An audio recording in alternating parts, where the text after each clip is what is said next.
Lucky Land Casino, asking people, what's the weirdest place you've gotten lucky? Lucky? In line at the deli, I guess? Aha, in my dentist's office.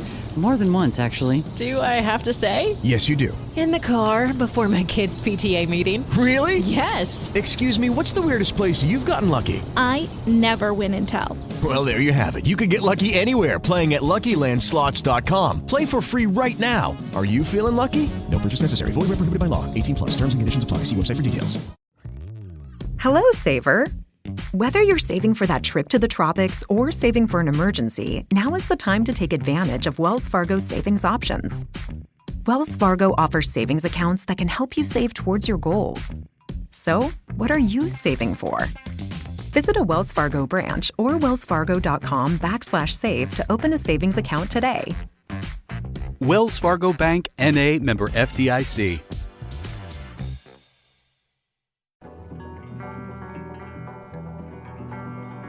Welcome to Pretty Lies and Alibis. Join us as we seek the truth and travel the long road to justice.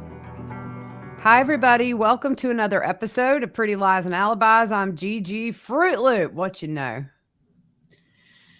Well, I don't know. I wasn't ready for this one.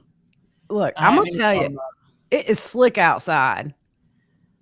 You out there ice skating? Oh my gosh. I was taking my mom some brownies and twisted my knee just a little bit. It's okay. But man, I saw my life flash before my eyes. It's like an ice skating rink. Yeah, the thing when it starts to melt and then it refreezes, it's no longer snow. It's a solid sheet of ice. Our road still has ice on one end of it. Yeah, my driveway is a solid sheet. Yeah. Solid sheet of ice. So we want to give a shout out to Too Cool T-Shirt Quilts, one of our sponsors. You can go to toocooltshirtquilts.com/pretty lies and alibis. Check out what they can do for you with all those old t-shirts you ain't using.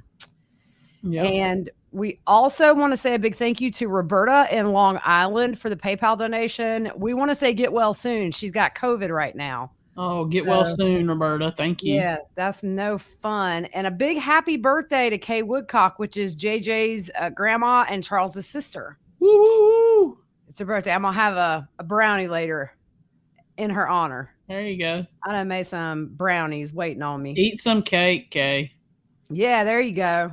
Yeah. It's your day. Yep. So I was watching this trial today, and I'm going to tell you, I really think that I just have this theory that Chandler was very jealous of his brother Mitchell. Yeah. I really think that may be some of this, because I'm trying to figure out what is this rage that caused him to do this. Now we know that he was kind of busted, at least with the college stuff. His dad was really on to him about the fake paycheck that he was not getting. But I was thinking, to kill them and then dismember them, that's just, to me, it screams more than just, oops, he found out I was lying about college. Yeah. I don't know. I mean, I just feel like yesterday when we found out he sent that bullet to his brother with a note that said, get well soon, I just thought that kind of is really telling. I bet he's probably just, to him, Mitchell is the one that flew the coop, as he said, and actually did something with his life. I'm sure that probably eats up people like Chandler. Yeah, my thing is, how can you do what you did?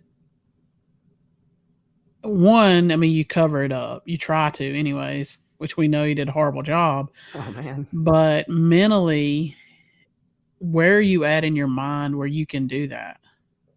Yeah. And continue to lie. Right. Yeah. I mean, look, this guy, we start out with email addresses that he had bouncing around to send his dad these email chains as if he's going to work in school. I'm just impressed that he can remember all those passwords, because I have maybe 2 passwords I use for everything, and I still once a week have to reset. Yeah. So, and one thing I was thinking too, is so exhausting to read all these emails back and forth that he's writing. And you think that much work, it would have been just as much work to go to school and get a job. Yeah. Well, I watched today some, and I was watching when they played the audio from his dad calling the college. Mm-hmm. And I tried to see his facial expressions during that time, but he didn't really. Yeah. It was crazy. So let's get started. The first witness was Timothy Blank. He is a detective in charge of warrants and subpoenas. So I bet you he gets a lot of jokes. Oh, yeah. What's your name? Timothy Blank. Well, what is it? Right. Yeah. So they noticed that one IP address was logging into several Google accounts from the Halderson house. And so there was an Aaron Hoover Mac at Gmail. That account was created on May 28th, 2021. There was an Alyssa Brandt 64 at gmail.com. That was created August 18th of 2020. And then you had the Chandler Halderson at gmail.com, which had his birthday listed and his phone number as a recovery account. That was created on January 20th of 2020. And then you had Spieth Daniel at gmail.com. And that also had Chandler's birthday and his phone number listed as the recovery information. And that account was created on August 5th, 2020. The flip phone that they found in Chandler's bedroom, it's a burner phone, and they couldn't extract any data from that phone. They did get some data from Bart Halderson's phone. They got photos, videos, texts, call logs, browsing history, and all that. So that was all with this witness, essentially. He was setting up. He was the one that sent for the subpoenas. Then you have your experts coming in. So on cross, the defense, who was a little more active today than they have been this whole trial, actually. I guess maybe they're getting down to it. And how many phones did you get data from? And he said 2. One was Bart's phone and one was Kat's phone. And it said, did you look at what the phone contains or did you give it to someone? And Detective Blank said, I did view some of the evidence. So, yeah, I mean, I'm not going to sit here and bash the defense attorneys because they literally got nothing. They're doing the best they can. I'm just still laughing because you said Detective Blank. It's just Detective funny. Blank. Yep. There you go. Can I just say, my whole family knows we're doing this episode and everybody's being so loud right outside this door. The dogs are barking. People are stomping through the kitchen, which, by the way, can I just say that winter storms are not good for the pocketbook because these kids eat like they're not going to eat the next day. Yeah. It's like your body does it to store up. Yeah, they're like some little bears in there. And I'm going to tell you, I'm having PTSD from virtual learning because they haven't had school all week. Yeah, they don't have it tomorrow either. Oh, I need them to go back to school. I love them, but seriously, it's just like, really, guys? I mean, I'm constantly going room to room. Are you in your class? Are you in your class? Don't take a nap. You got a class. Oh, my gosh. Yeah. Yeah. Send a Valium. So the next witness was Detective Sabrina Sims. She's Dane County Sheriff's Office. She reviewed the email accounts, Chandler Halderson Gmail. There were emails from the fake Gmail accounts sent to Chandler's email. Bart sent an email to Chandler on June 7th, 2021. The subject was MATC. I did not receive the email string regarding the appointment on Thursday. Please send it to me. June 11th, 2021, from Bart to Chandler. Did you email HR about your paycheck? Unless there is something you aren't telling us, they've had ample time to pay you. See, that right there tells me they knew he was up to something. I think so. And what you find throughout all this is it's just one excuse after another with whoever he's emailing himself from whatever account. You see why eventually Bart calls and acts like he's Chandler at the college. Yeah.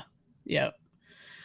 June 11th of 21, Chandler to Bart. I added him to my room queue, so hopefully soon. The emails go back and forth from Chandler questioning why he hasn't been paid to back and forth with the college.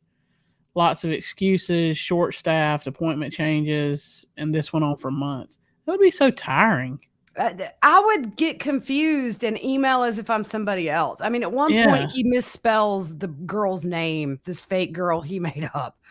I mean, they even pick up on that, but it would be so hard to try to keep up with all this. Yeah. Yeah. I would get confused. I would have blown my cover like the second day I'm doing it. Yeah. So the Spieth Daniel Gmail account was created August 5th, 2020, which we talked about. Email on 8/5 Daniel to Bart and Chandler. Subject Zoom meeting. The email says he will be handling this case. It says the meeting can't have the meeting until the 11th, and he will send the Zoom link. Sorry about that little thing. It's all right. The meeting can't have the meeting. The My meeting bad. can't have the meeting. I bet that was Detective Blank. No, that was one of my kids bugging me in the middle of me trying to watch this. I need some chicken nuggets. Yeah, what's for lunch? I just had breakfast an hour ago. I'm starving. Yeah. Bart responds, that time of work, please send Zoom details to my work email. Thank you, Bart. August 10th, the email from Daniel to Bart and Chandler says a close family member has COVID and will appoint a co-worker to Chandler's case ASAP. Says he will be in the office Wednesday at 4 and says for Chandler to call him tomorrow at 9 for further details and apologies for any inconvenience. He had like 10 personalities. Oh, yeah. August 26th, they show an email from Google to the Daniel account detecting a new login and another saying to finish setting up his iPhone with Google. August 26th, email from Daniel account to Bart. It says Chandler's counselor wouldn't be able to make the meeting, so Chandler called him and says he will be remotely conducting the meeting. It asks if 9:30 or 10 is okay to call. Yeah. So on August 26th, Daniel to Bart, I've approved his renewable energy certificate, and he also asks if the address they have on file is correct. Bart responds he can make either time work and needs to be done by 11:15 that morning. Bart says he thinks Chandler is in a meeting with a potential employer and asks if it's okay to proceed without him. So we jump ahead a little bit to September 9th, and this is from Bart to Daniel, a.k.a. Chandler. Can you give me an update on Chandler's account? I need to know, has his account been set up so he can request transcripts, and has the national database been updated so student aid can see if he is registered as a full-time student? When will he be receiving his certificate for completing the solar energy program? And one question that I have is I would love to know, and they have not said that I've heard,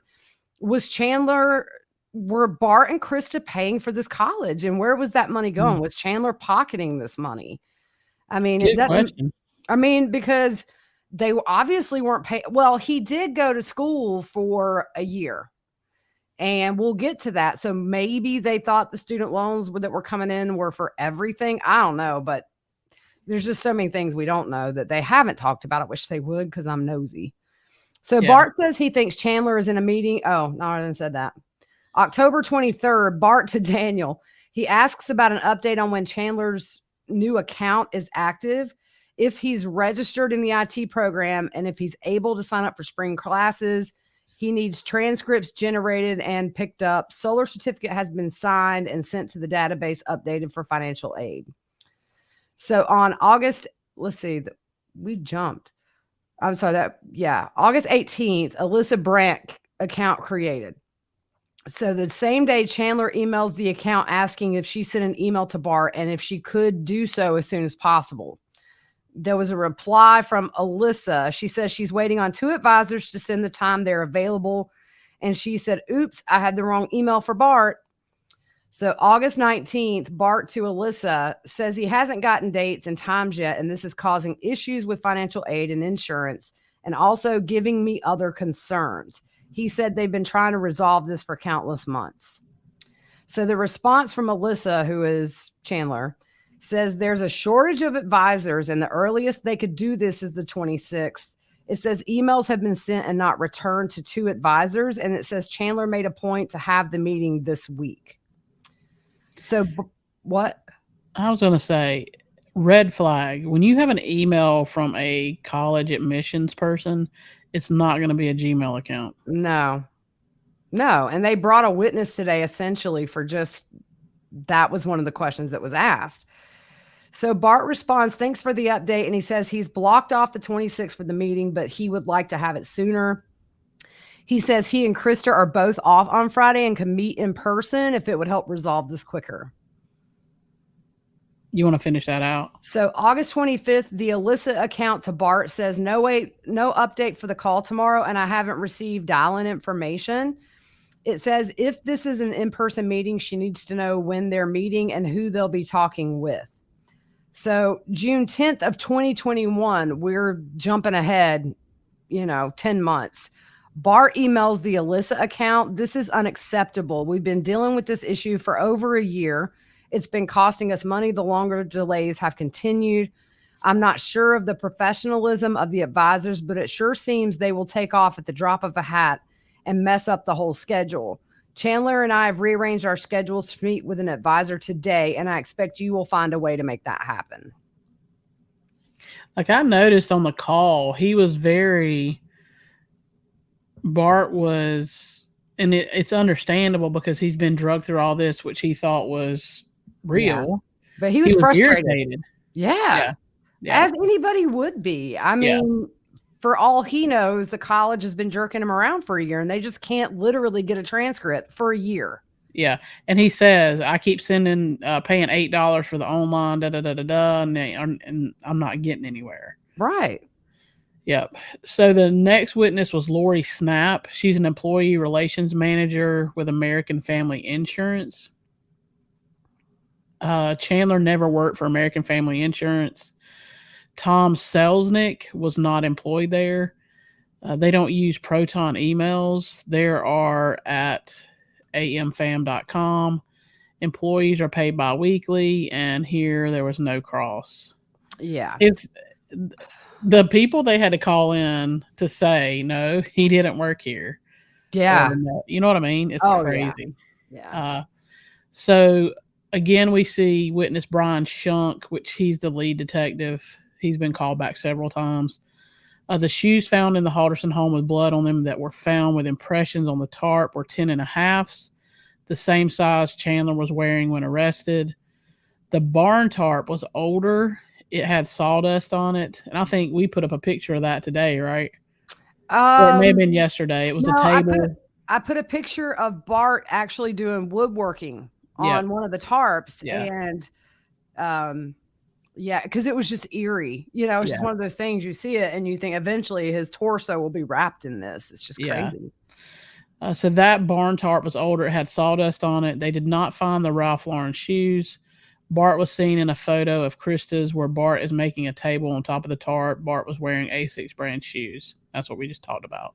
Mm-hmm. They sent a subpoena to Madison College. He was enrolled in spring, summer, and fall of 2018. His GPA was 2.3. Summer was 2.5. And the fall, he only passed one class, fell to second, and withdrew from another. So spring of 2019, he had 4 classes, withdrew from 3, and got a C in project management, the only class he had. You did make an interesting point, though, about the money. If they were paying for his schooling, if I'm not mistaken, depending on what you do with your classes, they refund you that money. That's true. If you withdraw within like 10 days, I don't know. It's been a hot minute since I was a college student, but true. You know, usually they do refund you. I mean, he probably took it. Yep. Probably played like video games and bought all the skin packs you can buy for your character and all that. There you go. So fall of 2019, he failed all classes. Fall of 2020, he failed all classes. They bring out the flip phone, and it's the same phone number as the Daniel Spieth that Bart talked to on the phone about Chandler's school. It was actually Chandler he talked to, and Bart said it sounded just like Chaz. Wow. Omar Job, his name was circled in the email from Bart to Krista. June 29th, 2021, Bart's cell phone records show the call from his phone to Madison College. The call lasted for 19 minutes and 46 seconds.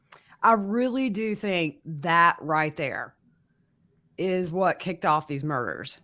Yeah. I do. It's crazy. So the next witness was Kate Yoakum from Madison College. Aaron Hoover, Alyssa Brandt, and Daniel Spieth were never employees at Madison College or MATC. Their emails are madisoncollege.edu. There was no cross. Because how you going to cross that? Nope. The next witness was Stephen Fair. He's an enterprise report supervisor at BDO USA, which is the accounting firm that Bart worked for. He accessed Bart's emails for investigators.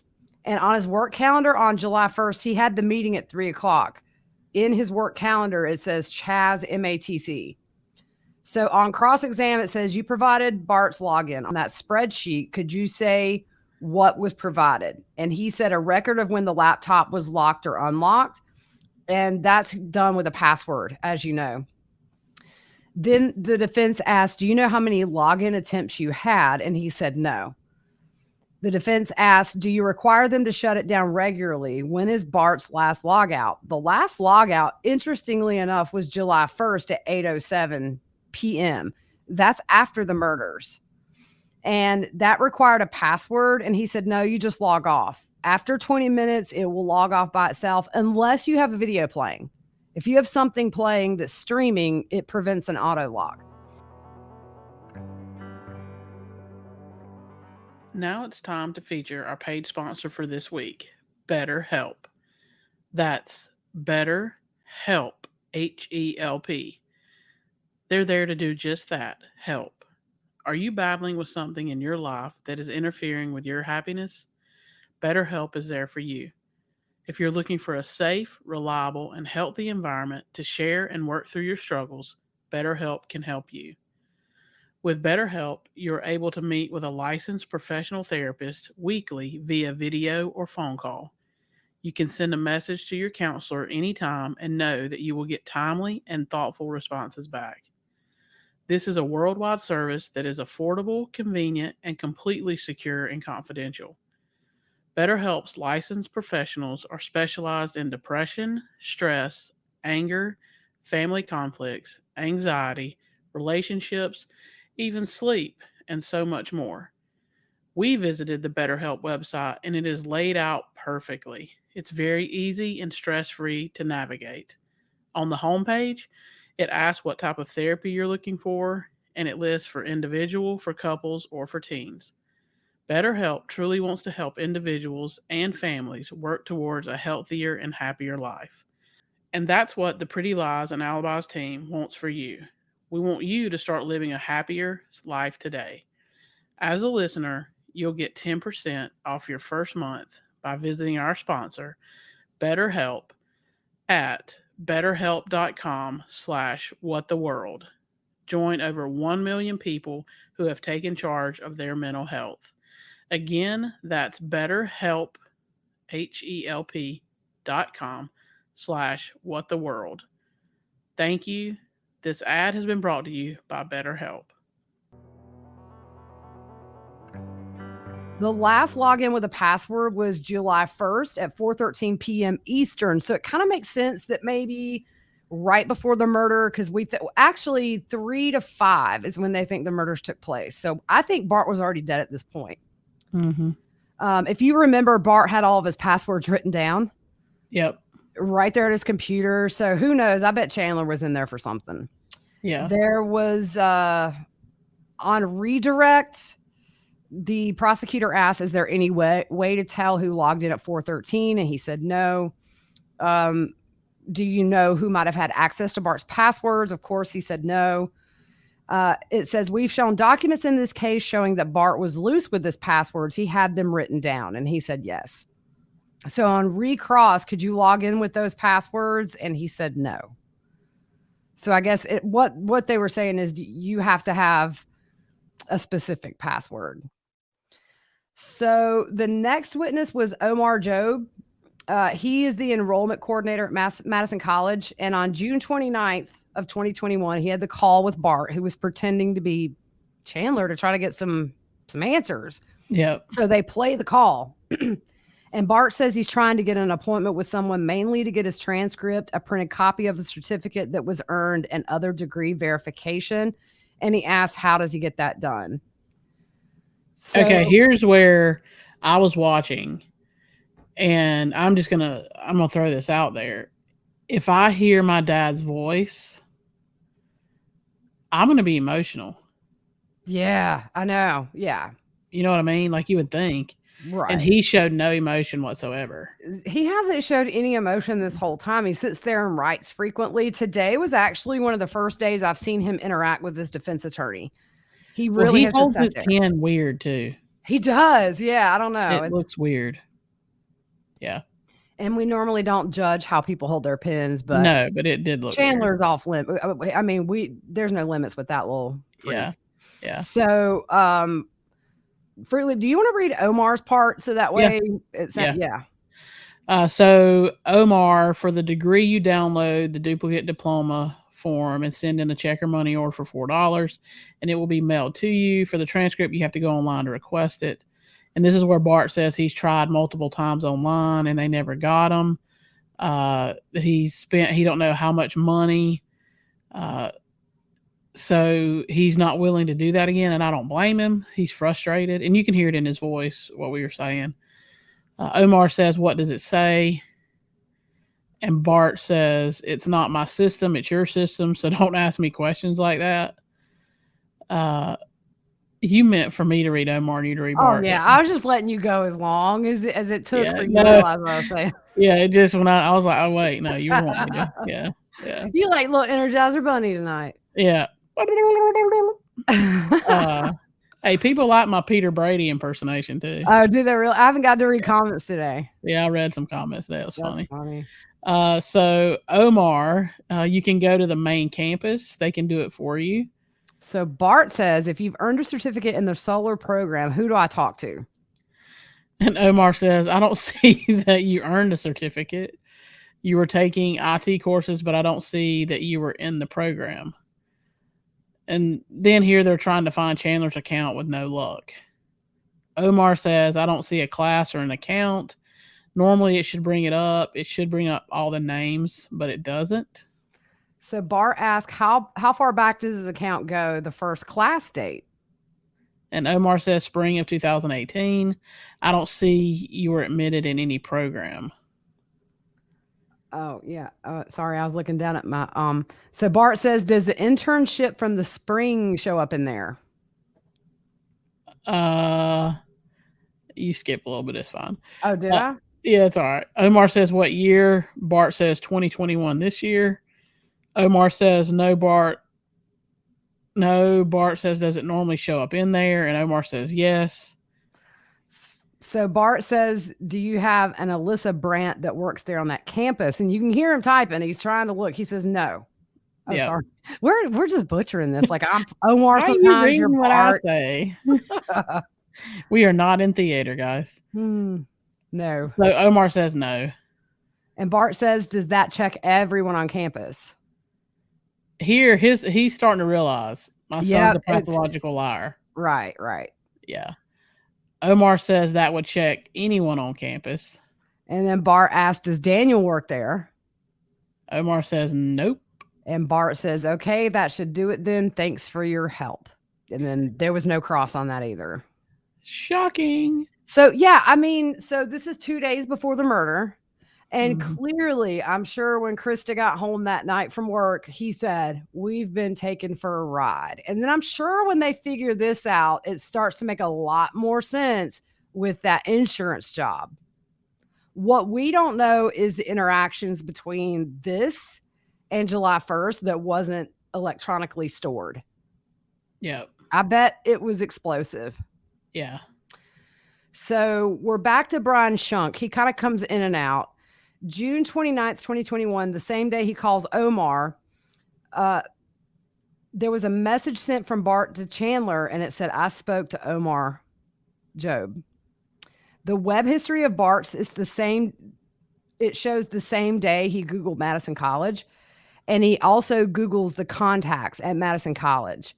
His web history shows he Googled the employee directory for the college. And then July 1st, which is the day of the murder, is just right before at 2:21. He sends a text message to Chandler, I'm ready whenever you are. Then at 3 p.m., which is around the time of the murder, we think, the health app reported the last activity, and there's no activity on the phone after that. On cross-exam, the defense said the page contains more entries than you testified to, and he said yes. She said, looking at Bart's phone, your investigation looked for evidence on the phone. And he said, yes. And that was it. Like, you look for evidence? Yeah. No, I'm not looking for any evidence in this case. Right. So the page containing more entries, I think she's referring to the Google searches. Gotcha. All right, so let's see. Next witness, what you got, Fruit Loop? Yeah, Stacy Sadoff. She's Department of Justice digital forensics examiner. Dude, if this is a lady I listen to, she needs to like read books online or have a podcast because she has a really good speaking voice. When I heard her, that's what I thought. Yeah, I know who you're talking about. She does. Yeah. She has her and the judge. They could totally double up and do a duo podcast. Exactly. It is received. I'm gonna miss this judge after this. He's very fair, and I love how he tells everybody to bundle up when they leave because it's cold there. Yeah, he's like precious. a Papa Bear. Yeah, he is precious. I love him. Yep. So she examined Chandler's 3 older phones, and on cross, you said the report was for all of them. How many did you review? And she said 3. 1 belonged to Krista Halderson. A third whose phone was that? And she said the one Chandler was using now. How many phones have you extracted data from? And she said 500 to 1,000. And they asked, you said sometimes you can get a full extraction and sometimes not. And she says yes. Sometimes you can get the password and sometimes you can't. And she said right. The question, how many times do people use birth dates as passwords? And she said often. How many times have you seen the password as 1111?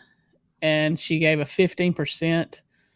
And here defense is indicating Krista and Chandler had the same passcode. That's kind of what I took from it. And all y'all that have 1111 as your passcode, change it right now. Change it to 2222. Or 1234. Right. I think it's funny when you do that password, it'll say, it's like, seriously, you're going to use that password? Yeah. People are not smart. Yeah. Redirect. The phone you couldn't access, what was it? And she said a newer iPhone to the others.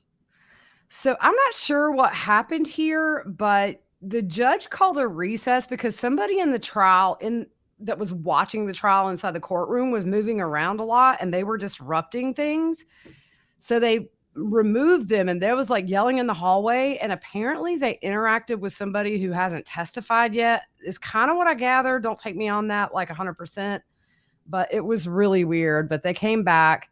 The next witness was a recall, Detective Sabrina Sims from Dane County Sheriff's Office. She was doing the text messages between Krista and Chandler. So on June 23rd, Krista to Chandler, she said, "Good night, I love you." What did Chandler say? Good night.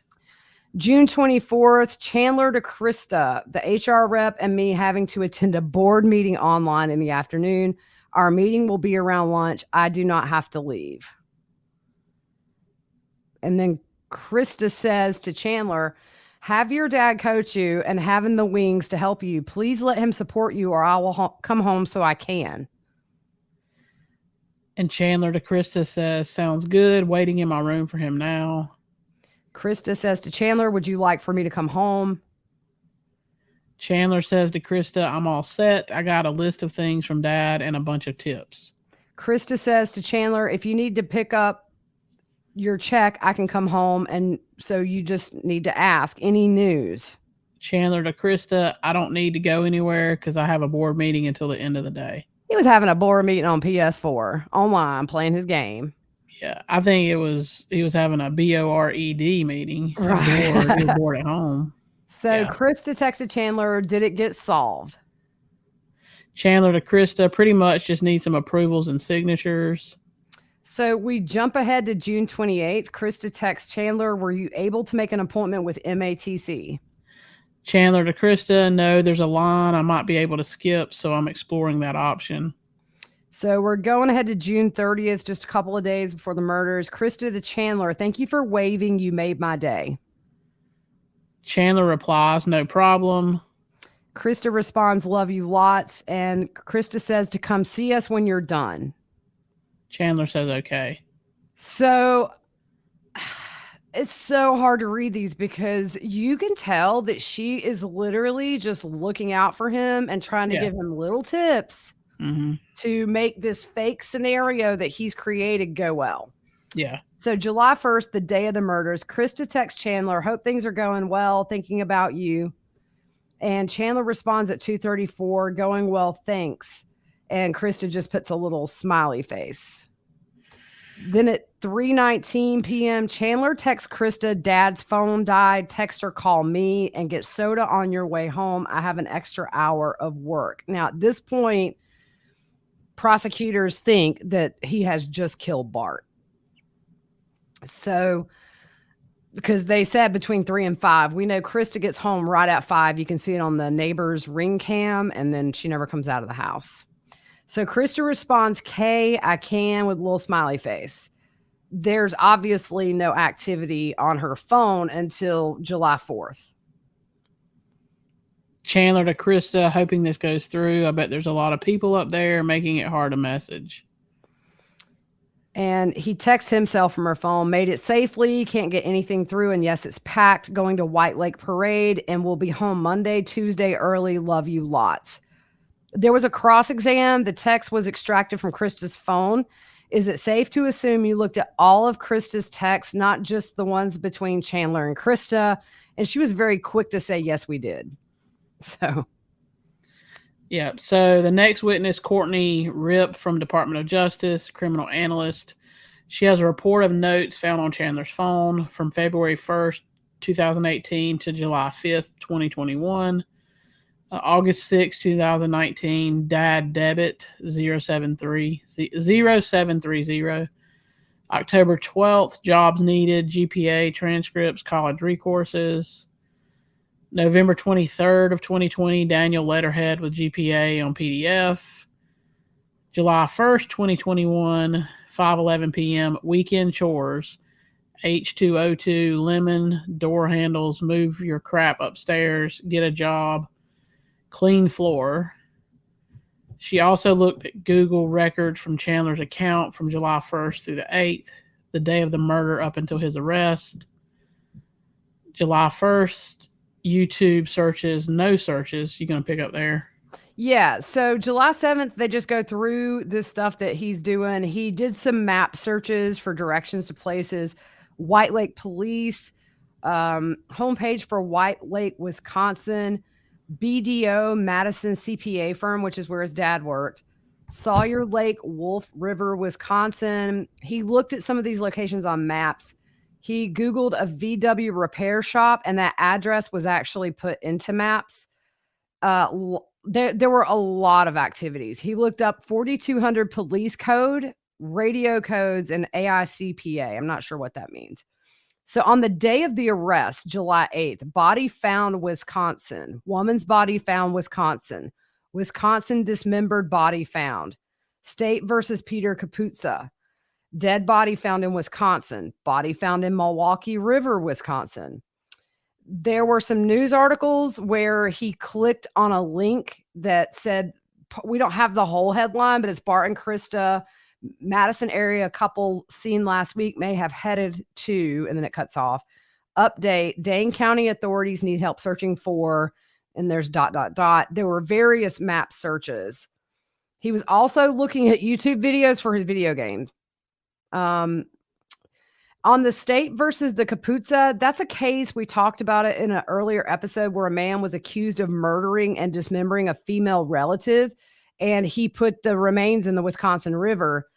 A court of appeals decision was clicked on, and the court affirmed those convictions. She also does cell phone mapping. It gets really technical, but essentially it shows him pretty much every area where they found remains. And then July 5th, it shows a Snapchat location from the farm. This is the day that he showed up to swim alone, and it actually shows him inside those woods. It's crazy how accurate it is. I made my kids turn theirs off. July 6th and 7th, Mitchell phone, the brother, Mitchell, his phone shows outgoing calls to Bart and Krista. They made it very clear he was home far away the entire time. So July 8th, calls to Mitchell and law enforcement, and the last transmission for Chandler was at the jail. So what about Cross? So Cross, they question, those maps track a phone and not a person. And she says, correct. Do you know who was using the device at a certain time? You don't know who was using the device at a certain time. And she answers, correct. The Google records would show a search such as Wisconsin dismembered body found. Did that exhibit show if the results were clicked on? that could have come off as a result of that particular search? And she answers yes. You obtained records before July 1st through the 8th. Your answer was yes. How far in advance of July 1st did you get records? And her answer was, I don't remember the time frame. She questions, you're saying before July 1st, the only searches were for YouTube? And her answer, I would have to look at the records. And then her question, do you have them? And her answer was no. There was a redirect. You were only asked to look from the 1st when Bart and Krista were last known to be alive. And she said yes. So, a lot of people have tweeted and asked, what do you think the defense's angle is going to be? Clearly, they're not going to go with, oh, he may have did it, but he had this fake concussion. Yeah. They have the only time that I've ever seen them really indicate anything is almost as if they're going to try and say he didn't do it. Somebody had his phone. Somebody had that gun. It's lost. This kid, I think this might be a super, super quick verdict. Yeah. But I don't know. I'm interested to see what they put up, if anything. Well, here's my thing. Like, as a defense, you're trying to put doubt in the jury's mind. There hasn't been any doubt. There has not. And if you remember, her opening statement was short and sweet. It was, you have to decide if the state proved would be on a reasonable doubt that he did this. And that was kind of it. Well, so we can say the state has proved. Right. But you sit here and wonder why are we here? Yeah. Such a waste of money. It's a waste of money. It's I was wondering if Mitchell is in the courtroom every day. I haven't heard. Yeah. But you think about poor Mitchell. And then you look at Kat, his girlfriend, who was kind of catfished by him. Yeah. She just believed everything he said, and I don't fault her for that. She's young. She was in love. People can lead double lives, and 9 times out of 10, the people around you, when they find out, they have no clue. Whoa, blows them away. Yeah. That people were capable of this kind of stuff. It's just a really sad thing, because parents that don't care are not going to spend their time. Hey, I'll go to meetings with you to try to get your transcript. They let him live there rent free. Obviously they were feeding him, clothing him. Yeah. Right. So, and then you see those last text messages from Krista are supportive. Hey, let your dad guide you. In other words, he knows what he's doing. Yeah. And it was all concern. There was nothing in either one of their text messages that even were sort of cross with him. Yeah. And I'm sure Bart knew at that point when they were going to Madison College that it was all a scam. He could have said, come on, moron, or you liar, or what, you know what I'm saying? It's just like, you don't, man, it's scary. They gave birth to a psychopath and didn't know it until it was too late. So we will see what happens tomorrow. We thought maybe we would get to closings today, but there were some longer breaks. So follow us on social media. If you're on YouTube, go to our page, hit the like button, subscribe to us. Hit the little bell. It'll tell you when we upload. We upload this same episode onto YouTube. For those of you that like video, for our newer listeners, we have Facebook, Twitter, Instagram, all that stuff. Give us a follow, share it, whatever. We will see you guys back tomorrow, and we will update what happens in the 9th day of this trial. So definitely not going to last the 3 to 4 weeks they thought, though. All right, guys, have a good evening. We'll see you tomorrow.